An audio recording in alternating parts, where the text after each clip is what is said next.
تمام. ده مستعر منه ليه؟ مش هو ده اللي مربيه؟ هو مش ده اللي من ساعه ما انت اتولدت هو اللي عمال يصرف عليك؟ ولا انت بتاكل وتشرب في قته محلوله؟ ده سؤال بقى انا عايزه افهم. انت شايفه المنظر ده اخده معايا؟ ده لو ابويا هشيله على دماغي، انت فاهم؟ ده اللي رباك، ده اللي وانت صغير كان بيجري عشان يطفحك اللقمه اللي انت اكلتها. انت شايفه ان ده يشرف؟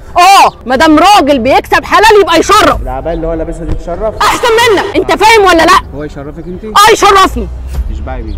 هشبع بيه، اتكل على الله. انت بتستعر مني يا ابني. تعالى يا عم، ما انت لو متربي مش هتعمل في ابوك كده. تعالى من ابوه. هو ما تمرش فيه، ادعي له ربنا يهديه. ده هو خارج الصبح له فلوس الجاتو اللي هو هيجيب بيه. مش ربنا يهديه. هو انا لبسي فعلا؟ لا يا عمي لا، انت زي الفل، انت ما فيش اي حاجه. يا بنتي انا ما عملتش فيه حاجه والله، انا بشتغل 12 ساعه و13 ساعه عشان اكله. عارفه اللبس اللي هو لبسه دوت انا اللي جايبه له، الجزمه اللي هو لابسها دي انا اللي جايبها له برضه. قول له ربنا يهديه. ربنا يبارك لك في بنتك وما الله تشوفيش يبارك. اللي انا شفته. الله يبارك يا عمي.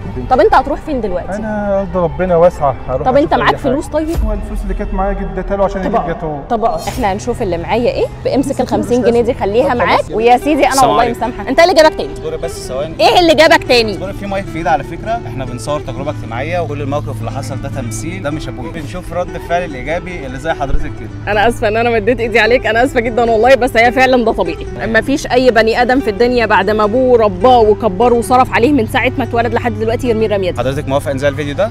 طبعا. ممكن تشاور للكاميرا؟